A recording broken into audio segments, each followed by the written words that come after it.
protect your time, that is the hardest thing in the world, right? I mean, that is the hardest thing in the world. Not just protect your time, but even manage your time, manage your attention flow, manage your energy level, manage the disappointments and the ups and downs that go with the reviewing process, manage the heartache that sometimes goes when you care a lot about what you do and your students, your colleagues. This is not an easy profession. For me, something is only a failure if you cannot learn from it. And I very much believe this when I say that. I say to my children, I say to myself, I say to my students, you know, we are in research. Research is about trial and error, and there's failure. Failure is built in, failure is baked in. It's only a failure if you give up on learning on it. If you don't care enough about it, it's going to be harder than you think. It's going to take longer than you think. And it's going to be more costly than you think. But if you care about it, the reward will be greater than you think. You see what I'm saying? So I guess the advice is, if you don't care about it, don't do it.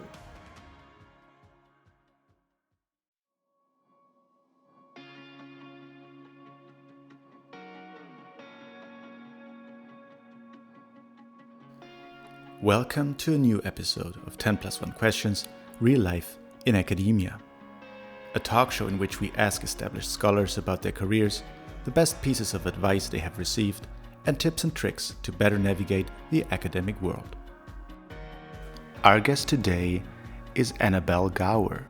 Annabelle is a chaired professor in digital economy at the University of Surrey and director of the Surrey Centre of Digital Economy. She is also a visiting professor in strategy and innovation at Said Business School at the University of Oxford. Previously, she held academic positions at Imperial College and INSEAD and also worked in the telecoms industry. Annabelle holds a PhD in Management of Technology and Innovation from MIT and holds multiple degrees in the fields of engineering and applied maths from different universities in France and the US.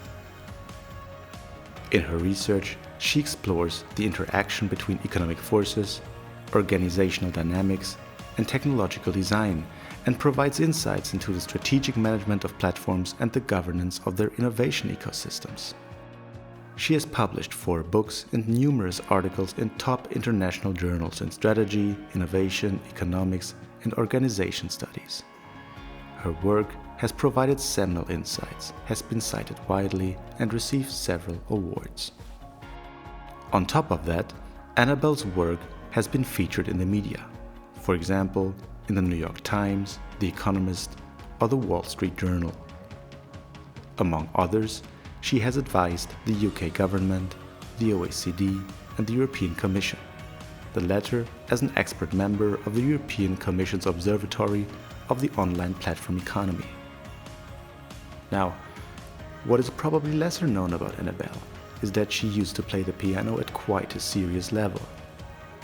Moreover, she's the mother of 3 children. 2 of them are teenagers, so that, as she told us, it is nice to be an expert at work, since this is not always the case at home. Welcome, Annabelle. It is a great pleasure and honor to have you on our show. Since our show is called 10+1 Questions, Real Life in Academia, I would like to jump right into it. Annabelle, you currently work in the United Kingdom at the University of Surrey. Before that, you taught at Imperial College and INSEAD. You studied in France and in the US, at Stanford and at MIT. Could you tell us more about your academic path and perhaps highlight any decisions you made regarding your studies, publications, and career that were, say, particularly decisive? Yes, with pleasure, and thank you for having me. Decisions that were particularly important for me, I would say applying to MIT was probably a very, if not the most important decision that I made. Then obviously I was lucky enough to get admitted. Another very important decision was who I chose as my advisor. And it turns out it wasn't the advisor I started with. So having the sort of courage to switch advisor after 1 year in the PhD program was also a very good decision, in the sense that I ended up working with Michael Cusumano, who has been a mentor and a very important source of support and a partner in the research from the beginning. Another important decision was probably choosing my PhD topic, and it took me a long time, what felt at the time like a long time, to just choose which topic I would embark on. And I spent about almost a year tossing around different ideas before choosing to work on platforms. And at the time, people looked at me funny and saying, "What exactly are you working on?" And that look at me funny lasted quite a few years after my PhD. But I've stuck with it, and I'm very happy that I did that. So these were very important structuring decisions. It's interesting that now that it's such a big and basically omnipresent topic, one could say, right? It's a big surprise for younger scholars perhaps to hear that it hasn't always been that way. So courage to go for what you really believe in and anticipate would fascinate you, right? I certainly did not anticipate that I was going to work on platforms from 1994, which is when I started my PhD thesis, till now. I mean, we're 26 years later. I didn't anticipate that this line of work was going to nourish, my career so far. But MIT was an environment at the time, MIT, the Sloan School, was an environment that encouraged its doctoral students to think big and not necessarily to obsess about slicing your PhD into articles and get it published into an A journal. Otherwise, you're not going to get an interview. The times were different, and I think it was perhaps a bit easier to dare to go on a topic, even if the immediate journal publication that would come out of it wasn't entirely easy to envision. And now, Annabelle, you are a full professor. You have a chair in digital economy. And I believe most students of economics don't really think of digital economy or economics when they start their studies. So how would you describe your field, and what does a digital economist study, and why is it important nowadays? Right. Digital economy is not a field. It's not a discipline. It's a phenomenon. And if you were to ask me what is my field, I would say I am a strategy scholar and an innovation scholar. And as a matter of fact, for my previous posts, my title was always assistant professor, then associate professor, of strategy and innovation. That was always my field. So I would not tell any student that it's a field. Okay. So the phenomenon and the group that I've built, that I've helped develop at the University of Surrey, because I'm the director also of a center called the Center of Digital Economy, as well as I was a head of department of digital economy, entrepreneurship, and innovation for the last 3 years. I just stepped down from head of department. The vision that I had was to bring scholars from different disciplines. They could come from strategy, they could come from organization studies, they could come from economics, to look at the phenomenon of how the economy is changed by digitalization and what effects it has at the level of firms, but also industries, and to bring to bear on this question the tools, methods of various disciplines. Right, that's really fascinating. One question perhaps here, do you also work with technologists? So we have collaborations with scholars and researchers in technology centers. So the University of Surrey is a very technology-oriented university. So we have a great center of research on AI, artificial intelligence, in the Center of Vision and Signal Processing, which is one of the leading institutes in the world in this area. And we we collaborate with scientists and engineers. We also work with companies, but the core members of the centers are management scholars, and we are in the business school, and we are part of the faculty for art and social sciences. Now, the next question basically connects a bit to the first one, especially how you addressed it and replied to it, because I think this is because we address, right, a lot of questions and want to provide insights for young scholars. One of the challenges that many young scholars encounter after finishing their PhDs is to define a coherent and innovative research agenda. What inspired you? Maybe you could maybe get back to this. What inspired you to study certain subjects, in your case, platforms, digital platforms, and how did you define your research agenda over the last years? I did not think in terms of trying deliberately to create a coherent or innovative research identity or trajectory. It came organically or naturally, if you wish, because I followed my interest. And my interest was always rooted in the phenomenon rather than in theory. And perhaps the reason why that happened is because I didn't go directly into a PhD program after an undergraduate degree. I actually worked in industry for about 5 years before starting my PhD. So my interrogations, the very reason why I went into a PhD is because I had a set of questions in me that were nourished by my own real life experience, if you wish.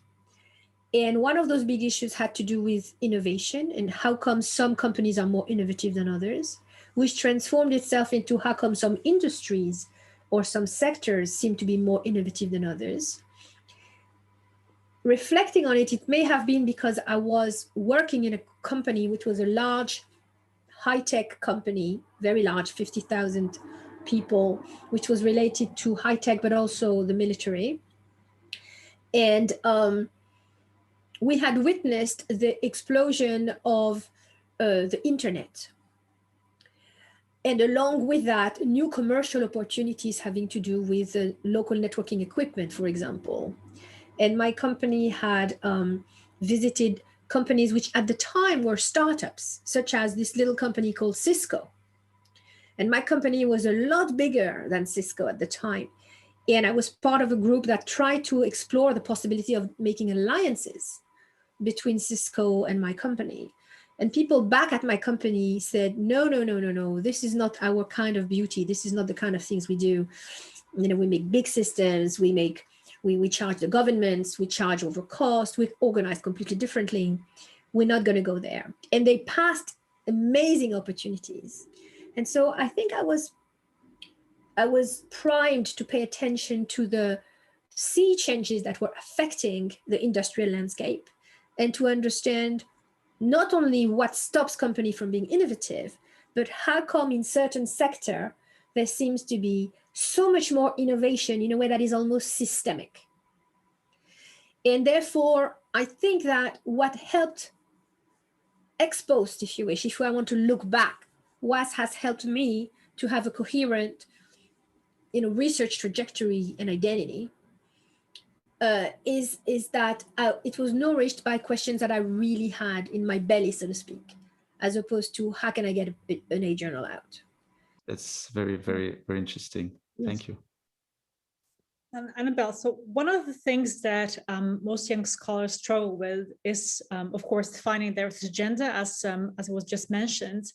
But there is also another challenge that comes along when one becomes more senior, like yourself. So you start managing a research center, you have PhDs. So, I mean, I've recently become a full professor and I know what that means. So congratulations. Thank you. So my question is, how do you protect your research or writing time among all these different tasks that you have to perform? Because you're an educator, you are a manager, you have so many roles to perform when you're a full professor that it can be challenging to still keep writing, keep pursuing your research agenda. So do you have a secret for that? No, I don't have a secret. Sorry, but I can share some observations that came from my own trajectory, as well as things I have learned along the way just by observing others. I will separate my answer into the genders question, which you may not have asked a gendered question, but I think the answer to this question is very gendered. In the sense that it has been my observation, to my surprise and my dismay, it has been my observation that a lot more is being asked of females at every single step of their career. And that is not said enough, and that is not acknowledged enough. And I don't wish to discourage female, doctoral students or young scholars. And I participated into a very interesting session at the Academy of Management a couple of years ago called "And Yet She Persisted," which was very interesting. There were 200 female academics in that room, and there is a huge appetite of advice on that. I will say that, at least for me, becoming a full professor and having more leadership responsibility actually made my life infinitely easier. Even if, of course, there were a lot of demands on me. The reason it made my life easier is because I could say no without fearing of retaliation for promotion or for job security. And therefore, my advice to young scholars is become a full professor as quickly as possible. I know. Good advice. It's a bit tongue in cheek because everybody wants that, correct? Well, that's what I did. It's for you. It took me a while to get there, but enjoying every minute of it, darling. Well, I must say that I have already started saying no, but I do still get some retaliation. So now I have adopted. You have to be careful. You have to be careful. Yeah, I have to be careful. The second thing is, how can you protect your time? That is the hardest thing in the world, right? I mean, that is the hardest thing in the world. Not just protect your time, but even manage your time. Manage your attention flow, manage your energy level, manage the disappointments and the ups and downs that go with the reviewing process, manage the heartache that sometimes goes when you care a lot about what you do and your students, your colleagues. This is not an easy profession. And protecting one's time is only part of the equation. I think what helps is to relentlessly try to find a good environment for you and to acknowledge when things aren't right. And it's sometimes very hard to even accept to ourselves when things aren't right, because the vast majority of colleagues I have met in this profession, we share interesting characteristics. We take a lot upon ourselves. We care a lot about what we do. We have a high degree of idealism, but we also have an exaggerating sense of our own agency. So we think we can solve many things, and sometimes more than we can. And so that is why there is so much burnout in our profession. And that is why there is a high human cost to this.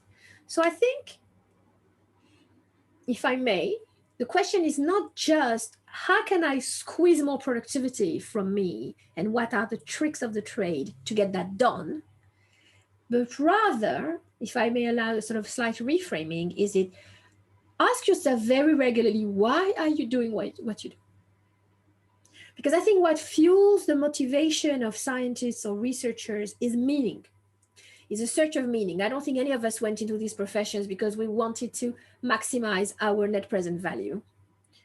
And therefore, that idealism that is there should not be exploited cynically by organizations, neither should it be snuffed. I think it's a resource, and I think we have to cultivate that resource by keeping ourselves honest about what works for us and what doesn't work for us. So concretely, what I'm saying is that if the young scholars are in a bad relationship with senior co-authors or their department, get out. The earlier, the better. There's some costs. If it doesn't work, it doesn't work. And another thing is, try to find people to work with that you respect and they respect you, and that you find some joy in working together with. because it's not always possible.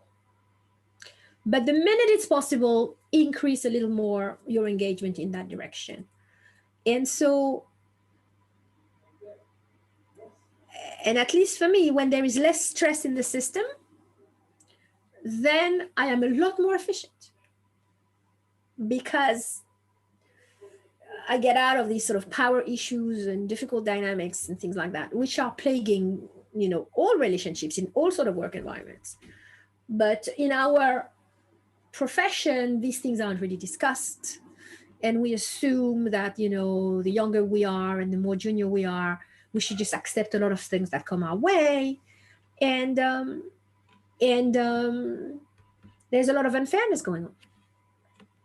So I know that one of the things that I've enjoyed doing when I've become a head of department and a head of center, is something I've thought a lot about, is what would it mean for Annabelle to be a leader? What would it mean for a female academic to be a leader? What kind of leader would I like to be?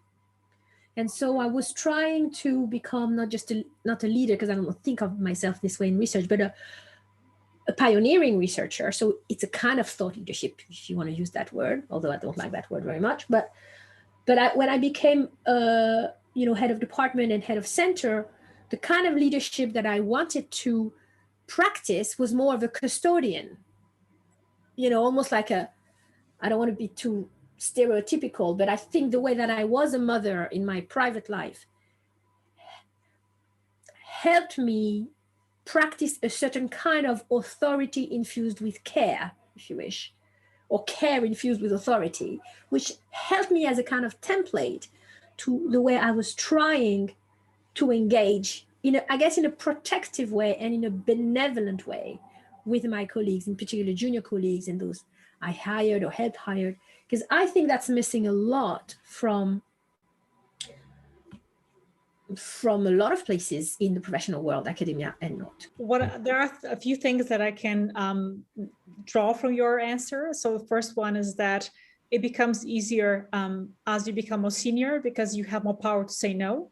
I do think that there is also like an element of gender that must be underlined, because I do have the impression, and please correct me if I'm wrong, that it is more difficult for women to say no. And especially the younger we are, I think it's more difficult, because sometimes it is assumed that we have to say yes to certain admin tasks, because that's what a woman does. Well, I think you're right, but I also think it's hard for a young male to say no. I think that, you and I are both female, and therefore we have experienced how hard it's been for us to say no. We don't know what it feels like to be in the shoes of a young male. And I want to give also a bit more of a tactical sort of how to answer to your question, which was, how can you manage different things and how can you use your time better? Because, okay, imagine that you've asked yourself why you do something, and now you have your answer, right? How does that help you manage your time better, right? And so I think that the clarity of why you do things, the clarity is to go with what are the things you like to do for the sake of doing these tasks, versus what are the things that you don't particularly love to do, but you have to do them because that's part of what's expected of you, right? And we have to do both, right? We can't just say, oh, I just want to do the stuff I love, but we can't also just say everything is a chore and everything I do is because I'm forced, right? And I think that you have to be strategic about what are the things that you must do, otherwise you're going to get in trouble. In order to be a good researcher and to be a creative researcher, you have to have some mind space that is free in order to engage into that process, which is a creative process. But our work is also riddled with things that are very, constrained in terms of timings and papers to grade and committees to attend. And that invokes a certain kind of engagement, okay? And it's a bit like, the ability of seeing far and seeing close, this ability to shift from different modes of engagement between the more free-flowing creative type and the sort of more, regimented series of routine tasks. How do we manage that? And I think that here the management of time is a skill that has to not be done just at the level of, squeezing more work into 2 hours, but to think in terms of, the periods during the year when I don't have teaching. That's when I do my research, or that's when I gather my data. Or even the periods when I have teaching, understand that I'm not going to be able to do any research for 6 weeks, and that's okay. I'm not going to drive myself crazy because I can't. So the question of managing time is, for me, the hardest question. I'm a little bit better at it than before, and obviously I've managed to do a few things right, but I would be lying if I were to tell you it all came easy. It's my second nature, and I don't understand what the problem is. That is not me at all. Yeah, thank you very much. I think I like the answer a lot, and also the discussion that basically emerged. Speaking of this, and this is, of course, as you said, this is a huge challenge to manage your time with the resource, time properly. What leads me to the next question, like, what were the most important challenges that you had to overcome as an academic? Having children. Clearly. That's the most vexing academic problem I've ever had. Because they are not an academic problem, but it's a time issue. Yeah. So it's a bit tongue in cheek, but I think that for those who have family responsibilities, whether they're elderly parents to care for, or partner to care for, or children to care for, it's extremely challenging. And that's probably the reason why you don't see a lot of senior women in academia. Simple as that. Now, in terms of academic difficulty per se, the usual stuff, things with data, things with co-authors, things with reviewers, but that's compared to like trying to stay on the path of writing, publishing, and having a young family, really, really hard. I mean, I didn't go to the Academy of Management for 6 or 7 years. You just sort of vanish because, it's always in the summer, and what are you going to do with the kids? Or, your partner can't always just be there, babysitting everything. It's just really, really hard. Annabelle, can I ask a follow-up question? So when I was doing a postdoc at Yale, there was a kindergarten also for babies just next to the offices of young mothers.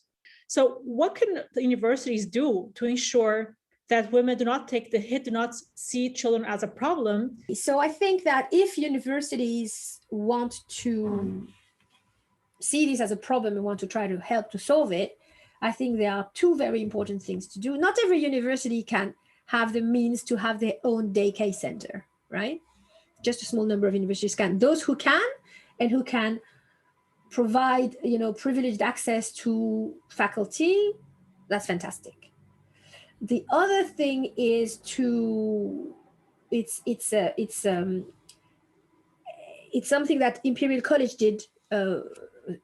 It pioneered when I was there. They don't force you to teach for the first 6 months, or even in some cases the year after you come back from maternity leave. So in that particular case, that only happened if you accepted to take the shortest possible maternity leave, which was basically 5 weeks after the birth. For instance, there's a lot of research that shows that if you unburden the parent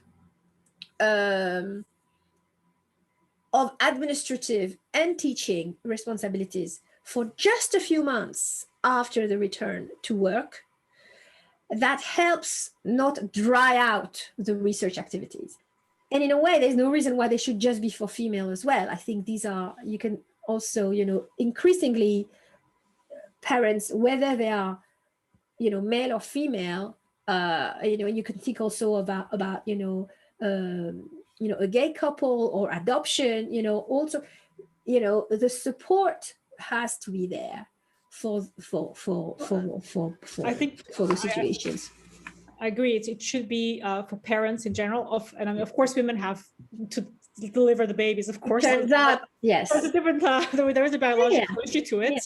Yeah. I think it is something that should be given for adoption, for fertility treatments, for miscarriages. For sure. We already talked about the beginning of your career, and you mentioned that when you did your PhD, that you had quite a lot of freedom. And then you didn't have to worry at the MIT about publishing, in A journals. But of course, as you mentioned yourself, things have changed a bit in the meanwhile. So if you could give now 3 pieces of advice to young scholars that are starting their careers, what would this piece of advice be? 3 pieces of advice. Well, let me start with one. I think in today's environment, it's very important to have journals published very early. And so I think the best way to do this is to co-author with a senior author. And so I would say a piece of advice would be to do at least one paper with one of your thesis committee members that has experience in publishing in particular journals and benefit from their mentorship as co-author. That is not what I did. I wrote a book with my principal supervisor. This was a different time. I wouldn't even have survived in today's environment, without an A journal within the first 2 or 3 years of my career. So protect yourself with a mentor who will be benevolent and knows how to publish in A journals. I think that's the way to at least start. Then you will have probably the question of how do you separate yourself from that line of inquiry, and how you're going to not just be always the junior co-author of Mr. or Mrs. such and such. And for that, you are going to have to develop, something that's yours in terms of, terrain or method or topic. The way to do that is to diversify. Just because you had a first mentor that you wrote your first papers with doesn't mean you have to be wedded to that person in terms of only co-author always. And a good mentor is going to welcome you co-authoring with others. Although when you're going to come up for, evaluation and for promotion, by that time, you will be expected to have developed something that is yours.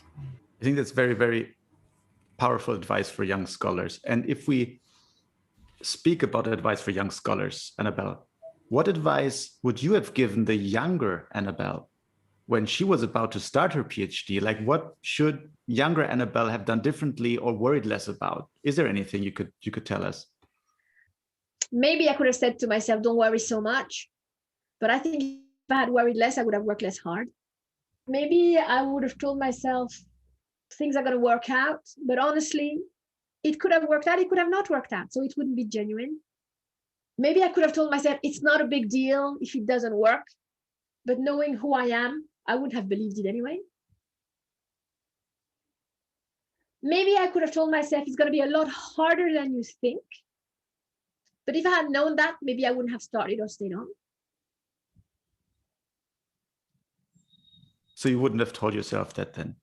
I think I would have told myself what I had been told, which was this great advice from MIT, which is do something that you care about and give it your all. And I think that advice I was very lucky to have heard there. I guess the advice I would give to young people is if you don't care about it, it's not worth doing. I guess that's what I would say. If you don't care enough about it, it's going to be harder than you think. It's going to take longer than you think. And it's going to be more costly than you think. But if you care about it, the rewards will be greater than you think. You see what I'm saying? So I guess the advice is, if you don't care about it, don't do it. Well, when we look at your CV, we see an impressive list of your achievements. But if you were to make a CV of failures, what would you include in it? I have a particular way of thinking of failures, which is, first of all, there's a lot more failures than things you write on the CV, always, right? So there's been, lots of failed papers in the sense that they never got anywhere. But are they really failing? They helped me explore venues that there was always a learning process. For me, something is only a failure if you cannot learn from it. And I very much believe this when I say that. I say to my children, I say to myself, I say to my students, we are in research. Research is about trial and error, and there's failure. Failure is built in, failure is baked in. It's only a failure if you give up on learning on it. Now, you can always not learn right there and then because it's too raw or whatever, but I don't think I have in my career or in my life something that I think that I would be better off if it hadn't had happened. See what I'm saying? So I think everything, even if it was painful or difficult or disappointing, or it may have been experienced as a failure then, but it's all part of learning. You can't rush it. So CV of failures, a CV is not so much a list of achievement than just a trace that is legible of certain kind of milestone that have a kind of currency. Therefore, I don't see them as like a proof, oh, I'm so great and all my successes. I just see them in a very pragmatic way. And there've been lots of failures. I didn't know how to manage the politics of this department or that department. I didn't know how to give respect to senior people this way or that way. I did not perhaps understand that even if I was very insecure and still am in many ways, I could come across as perhaps arrogant or not respectful enough. So yeah, they were I wouldn't say mistakes or failures, but they were challenges, and I think in terms of a CV of challenges, the lot, work relationships, papers, the wrong method with the wrong data, the wrong journal for the wrong paper, the wrong co-author with the wrong thing, the wrong timing, everything that could go wrong goes wrong. Everything. So we should say that when one makes a CV, it's basically never like a CV of achievement, never list of achievements, but basically just a legible trace of who you are and what you have done. I think it's a very good explanation. And that instead of failures, one actually basically only has challenges. And if you learn from it, basically you actually have always achieved something. Exactly. And you don't feel like a failure. You don't harbor regrets. You don't pick your wounds as to how it could have been better. You don't compare yourself to how come this person doesn't seem to encounter this challenge. We live in a world, and digital is part of it, of constant measurement, constant comparison, constant objectification of achievements as sort of, as if they were countable, counting beans, Yeah, I think this perspective resonates with me, and I think Sophia as well, and perhaps also with many viewers and listeners, that the interpretation, right? What is a failure? And if you learn from it, is it a failure? That's, I think, a very strong point, and one should really make yourself aware of. Exactly. And if you think about, what my professor Jim March, who had the extreme privilege to study with at Stanford all these years ago, he had this paper about exploration and exploitation, right? And while you're exploring, you don't have much to show for. And once you exploit, you have a lot to show for, right? But our academic lives is a balance of exploration and exploitation. And I know for sure I had a long time of exploration before I had, a list of 8 journals and da-da-da-da-da-da. Yeah, and the other advantage of thinking of failures as the only failure if you don't learn from it is it gives you agency. It gives you something to do with it. It gives you a role to play, whereas many times we experience failures as something unfair that happened to us, that came from the outside and that made us feel a bit powerless. Every civilization, every religion has, once a year, you go back and you think about, your sins or your failures or your mistakes or the tragedy that happened to you. And I think every system of civilization has a way to say, reflect on not just what happened to you, but your part in it.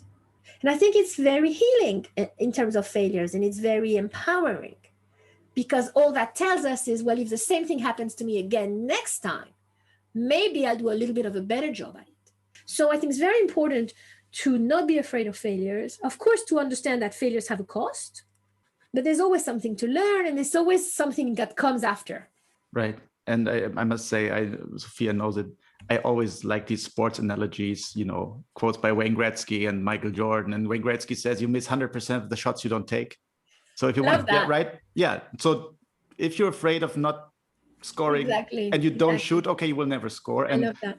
And this is basically to embrace failure as a meta message as well, right? But the problem with this is, you see, as long as you embrace failure, you're okay. But if your bosses don't, you have a problem, right? So I'm saying is that we have to, we don't operate in a culture that embraces failure. We operate in a culture that embraces success, and that lionizes success, and that put the blame of failures on the individual.